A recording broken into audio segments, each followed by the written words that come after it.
Greetings and welcome everyone to the Beers and Bodyslams podcast. Sitting across from me, who's a man who likes his beer like he likes his women, nice and thick. All right, everybody, it's good old JB. Sitting to my left, he is the vanilla bean in my sweet potato casserole, Mr. Fluffy. That was a sweet one. I know, you know. I feel a lot of love in the room. Once in a while, I'm good for a couple. No. And sitting across from me, the man whose Royal Rumble performance is somewhere between Santino Marella and Drew Carey, Irish. Wow. Makes me almost sad that I used air freshener. Hey, we've got a great show. We've got a great show for you tonight. It's the post Royal Rumble show. Now we're recording this. I think I just killed JB. We are recording this prior to the Royal Rumble, so we have no idea who won. I thought it was amazing that Paige won the men's match. I'm dying over So here. we're gonna. It's because you're closest to the bathroom.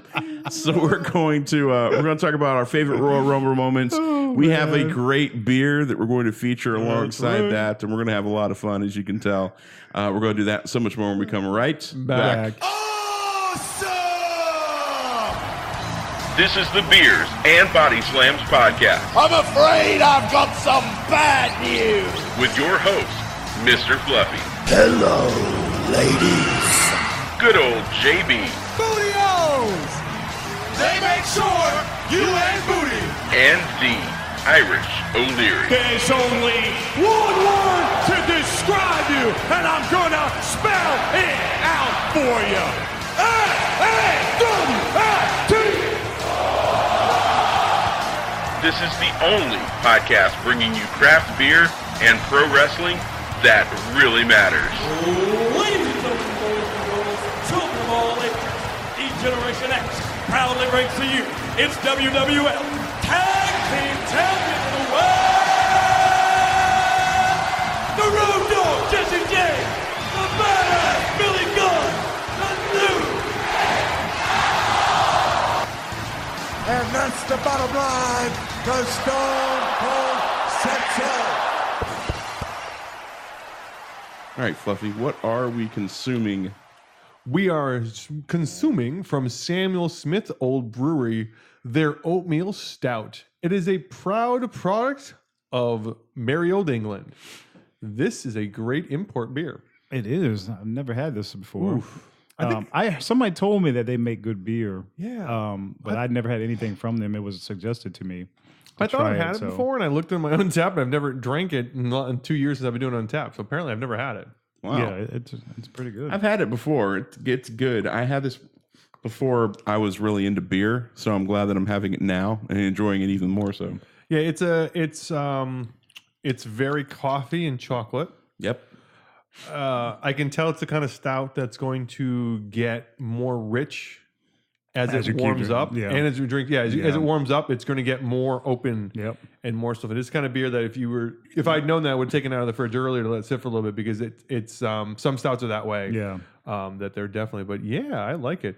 It's they said it's an import too. It's from England, and do not be disturbed by the bottle, because as we were pouring it out, it does look like a Worcestershire bottle for a second. So make sure you grab the right bottle. Mm-hmm. But it's kind of fancy, like gold foam on it, or foil on it. It's really good. Very appealing bottling. This would be really good pairing with a steak, I think. Yeah. And Yeah. or Ice cream. or ice cream, Go both extremes. Chocolate cake. chocolate cake, That is great. or brownies or something like Yeah. that, or like a tart or It's a something. definitely like souffle. it's a solid stout. Yeah, I like it a That's lot. the Yeah, best I way like I it can a lot. describe So, it. thank you, Samuel Smith, for being from England and for making an oatmeal stout. Good stuff. All right, so we're talking about the Royal Rumble. We said the Royal Rumble just happened yesterday. Who knew that the reanimated corpse of Randy Savage would win the entire thing? Oh, yeah. So sad. Oh. Oh. But no, we're gonna talk about some of our favorite moments. But before we get going on that, the Rumble is third or fourth longest running pay-per-view. It's been around for a while. And honestly, second to WrestleMania, and everyone say SummerSlam. I think Rumble sometimes their second most important pay-per-view of the year. It sets up WrestleMania. It is the beginning truly of the road. It sets up who's going to main to me, it is their second. Yeah. It's their second most important. But they always say it's that between that and SummerSlam. For the company, they always say it's either Royal Rumble, SummerSlam, or WrestleMania, SummerSlam, then Royal Rumble.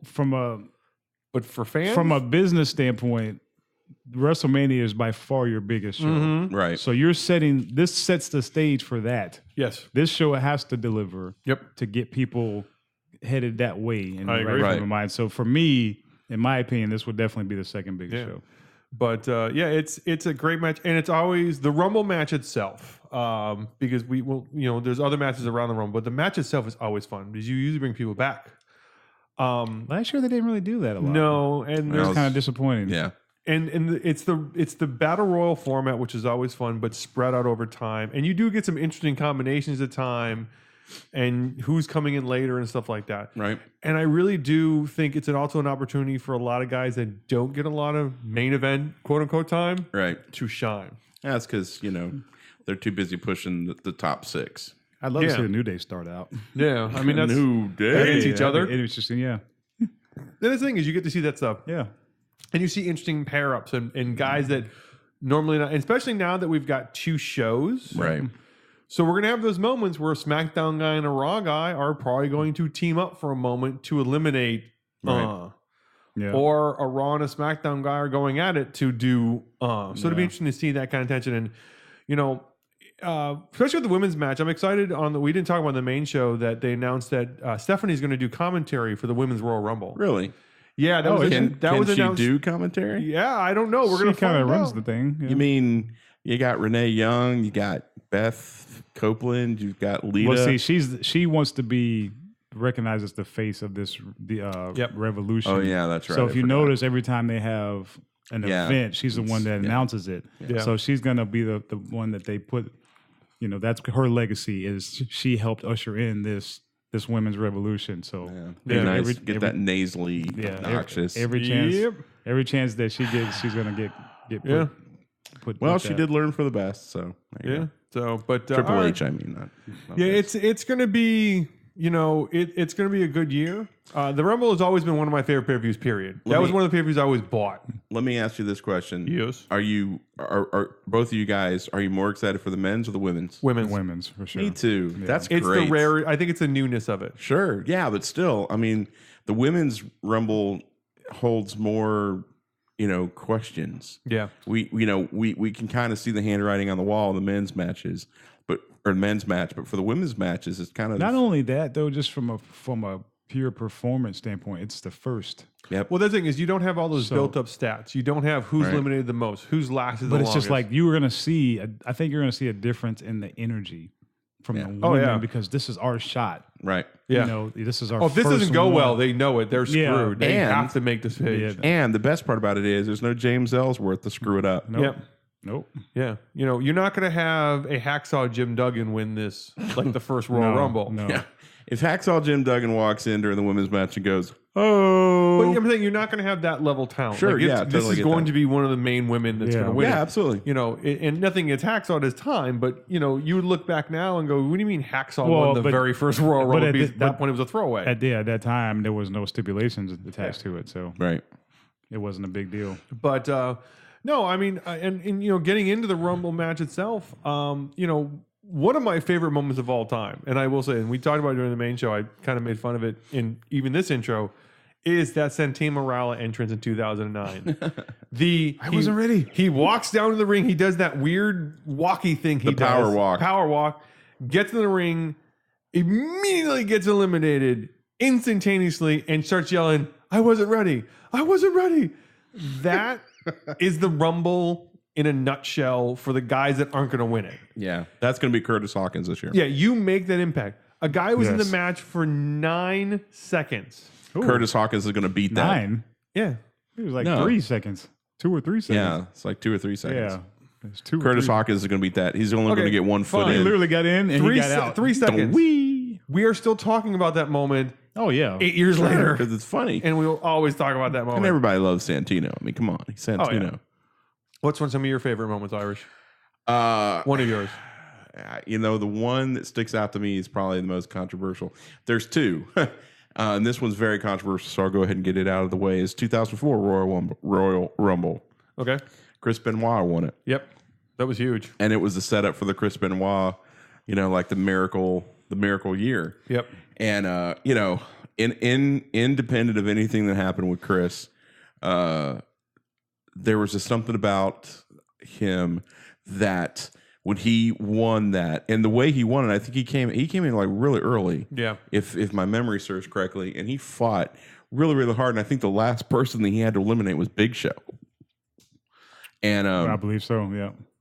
And just to see him do that, and the thing about Chris as a performer, he was so good. He was very similar to Eddie because when Chris won, eventually when he won the championship, you could just see it in his face. He's crying, all that stuff. And of course, this was later after the Rumble, but you could see it. So when he won the Rumble, I mean, it seemed very genuine, authentic, which it was. Yeah. But I just always had a soft spot for him, and he came in number 1.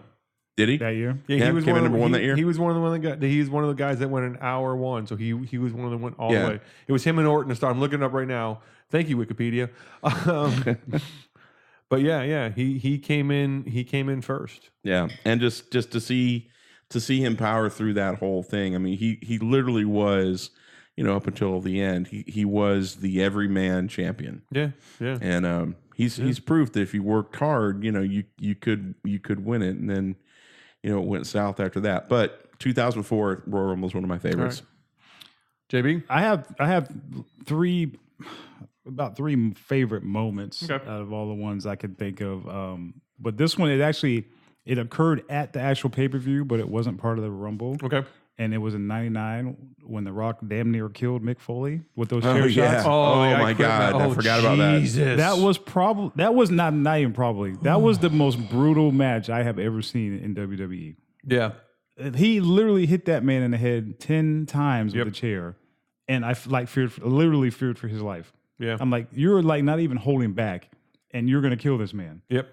And that match was so brutal. It was so brutal. But that's the one title match out of all the pay-per-views for the Royal Rumble that stood out to me, and was definitely, it was one of my favorites. But it also that's the first time I looked at a wrestling match damn, I felt bad for the guy. I was like, man, you're gonna hurt this dude. Yeah, it was brutal. This kind of over the top here. It was even more brutal when you watch the documentary. Oh yeah. See, I'm afraid to even watch that because it would make me get a chill or something. It's not any different than what you saw on the pay-per-view. What's different is you're watching it from Mick's wife and kids perspective. The camera's on them, and every every hit. But there was no hands up. No, there was no blocking it. His hands were tied behind his back, and that's what I'm saying. He was just going to town, and I'm like, all right, 1, 2, maybe. Yeah, even 10 times. Yeah. Oh my God. All right. So I'm going to give you one from a littler fluffy time. Way back in the day. From 1990. Wow. 90s. From 1990, when the first time the Ultimate Warrior and Hulk Hogan were in the ring together. It was one of Hogan's very few Rumbles because he wasn't in a ton of them. But protect that status. Yeah, but him and Warrior were in the match together, and they came face to face and exchanged some blows, and that was a huge moment. Yeah, because that was the start of the Warriors, start of them building the Warrior to what they had hoped to become. Yeah, and eventually he burned himself, but that was the start of the changeover. That was the idea. That was the beginning of it all. Yep. And I remember watching that as a little fluffy, going, "Holy shit, this is huge! This is massive." And I can't think of I'm trying to think now of two wrestlers that haven't been in the ring together because they wrestle so much now on TV. You don't have those moments anymore. No. That a match like this would bring those people together, and I can't think of anybody. No, it's because it's different now. Yeah, there was. It was tantamount to, I don't know, I guess Sting. It was tantamount to Flair and, shoot. Oh my God. American Dream. Yeah. Because they didn't wrestle a lot together. Yeah. So when those two were in the ring they were in the same orbit, but never in the ring together. Yeah. So when they get together, it was just magical. It's just, WWE, I'll give them that. They do well to create those moments. Yeah. They've gotten worse. Yeah. But they used to do it really, really well. Yeah. All right. So, Irish? I think my next favorite was another Canadian. I don't know why I'm giving Canada so much love, but this is we love one. Canada. Oh, Canada! Blame Canada. You know my Canada theme song. No.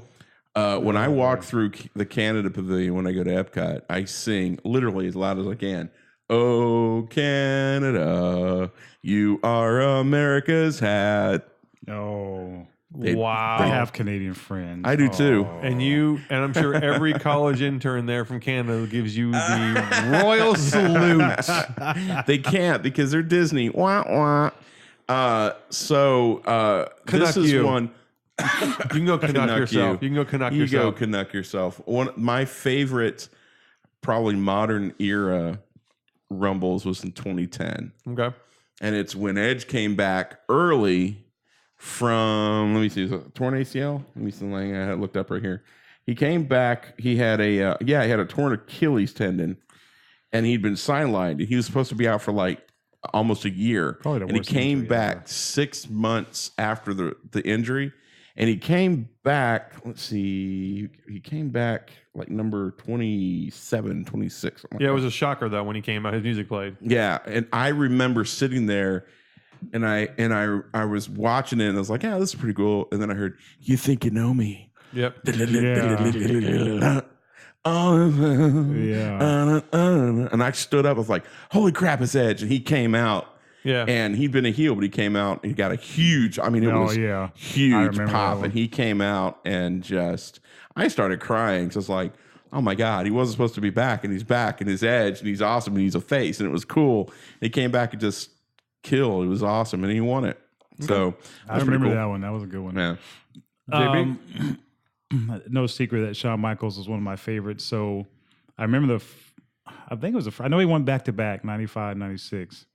But that lasting image that we all see when they run the Royal Rumble recaps with him barely Oh, the 1 the foot. 2 feet not touching him. Oh, my He's God. hanging on the rope. Yep. That lasting memory always sticks with me when I think of the Rumble with him. But I think he entered first one of those and kind of won the whole thing based off finishing first. He was like one of the first people to do that. Yeah. He was a good seller in the ring. So it made it literally look like, he just went to war.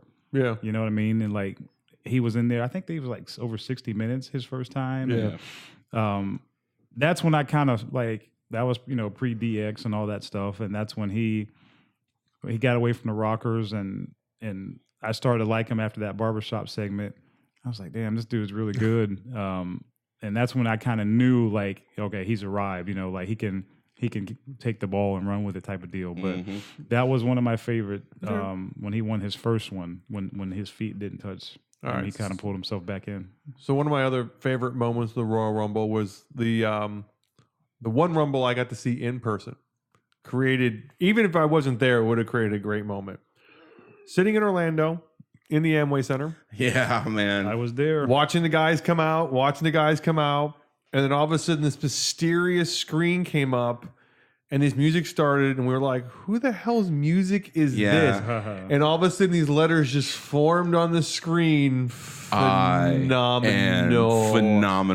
And the building exploded as AJ Styles made his debut in the WWE ring. Oh, and man. it was crazy. Number one, they did it perfect because he already had an Orlando following from being in TNA for so long. So Yep. so that was the perfect place to bring him in. Right. Anywhere you brought him in, he would have had a pop. But there it was just epic. Huge. It's huge. And just to be there that I got to watch his debut in the ring. Yeah. And then he did well in the match. Yeah. He went on from there. Obviously, he's the champion right now, and hopefully still after this point, still the champion. But being there and being part of that moment was insane because Yeah. you had that moment where you're like, who the hell is crap. I was sitting right next to you, and we instantly started making our list if we wanted to see AJ go up against. Oh yeah, because there was the rumor for a while that he was coming, but Right. it was all rumor and no one knew. And that was one of the ones that even the internet, they did a really good job of hiding. Yeah. Like no one knew he was coming in for 100%. There was rumors, Yeah. but there was nothing saw. There was no, oh, he's been seen in Orlando. There's this, there's that. There was none of that, which is how I feel right now about, I know we're sort of past history. We were talking about before the women's match. What they're doing with Ronda Rousey is there's been none of that. There's been rumors about it, but we have no tangible. And that's why I expect her to show up and, go back in time. But that's why I think AJ, that template for AJ is the perfect way of doing it. Of you signed him and then you just put him away. Go, okay, you sit here, you don't bring him out, and then you have that huge moment. Yeah, I totally agree. Not that I want to go back because we recorded. If you listen to the show on Thursday, we went through our predictions. I think we forgot somebody. Who? Samoa Joe.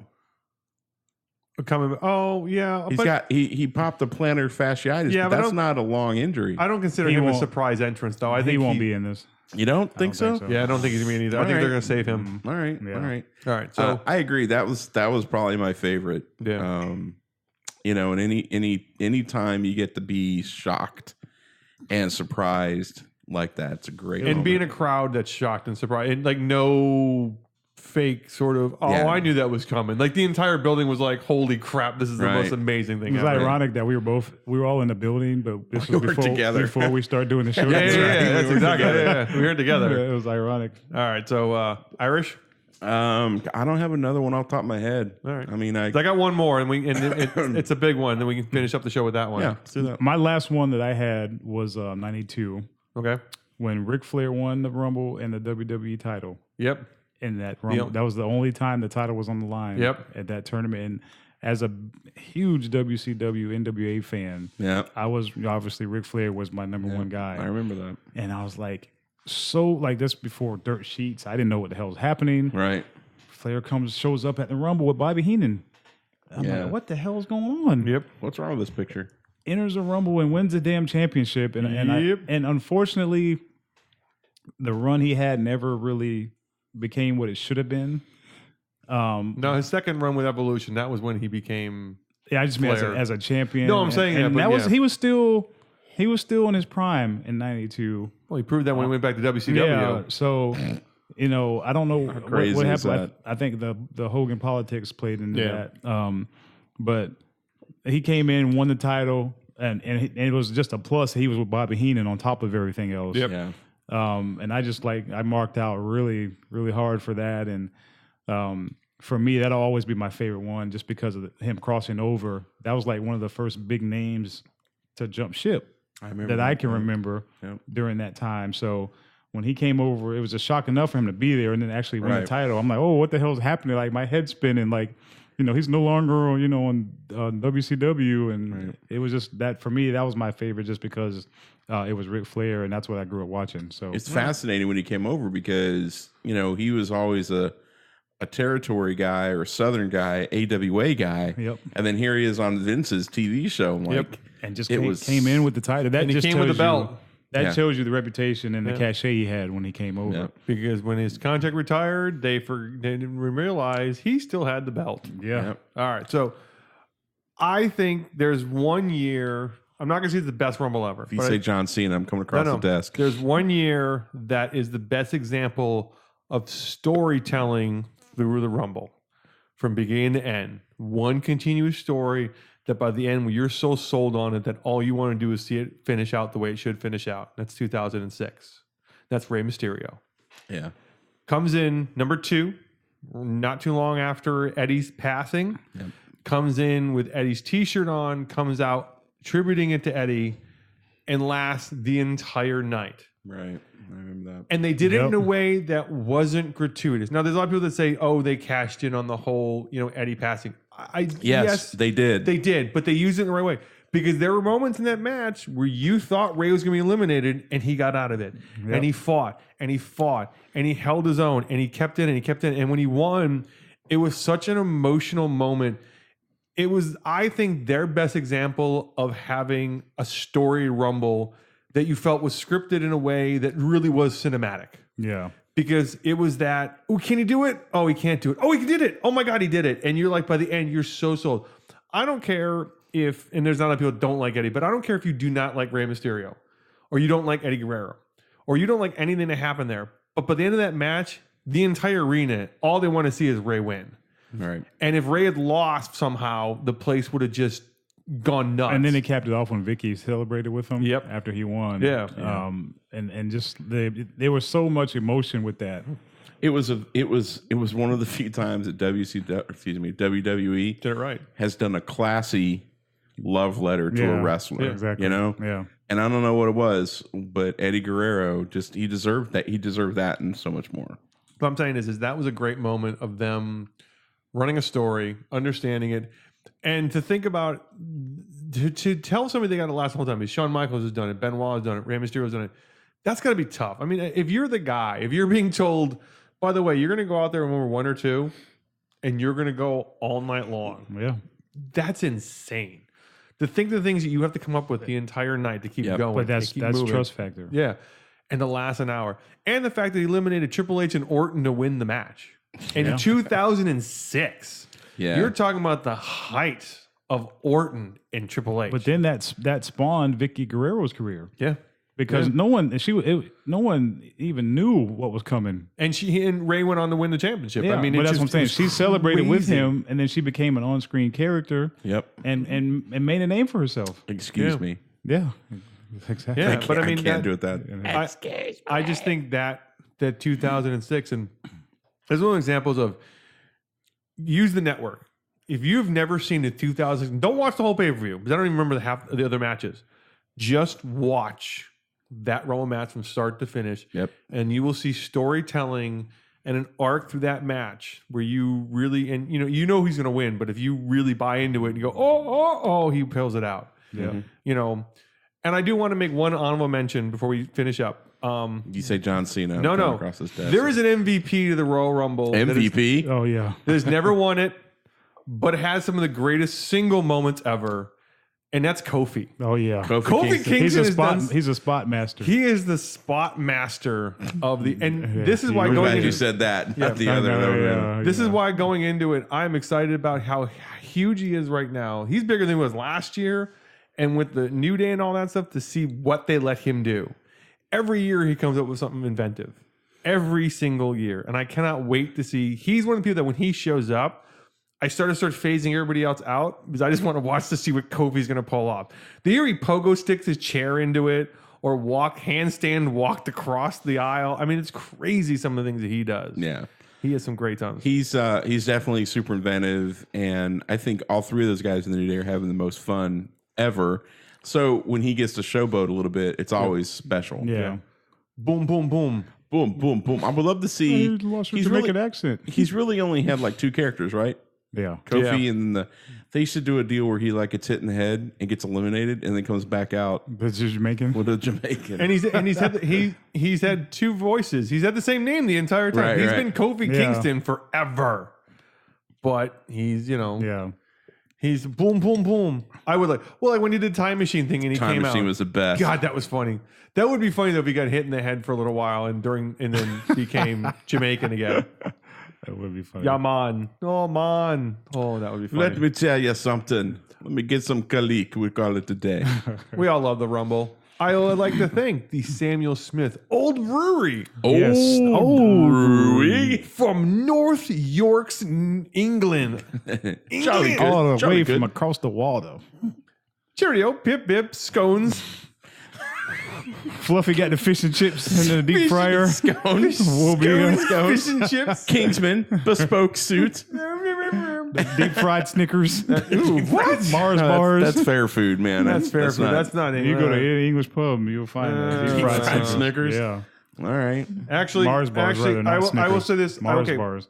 I will say this right now because we will talk about things. As this is, we're releasing this on Monday. Uh-huh. More than likely, as this is coming out, I will be sitting on in an English pub at this time.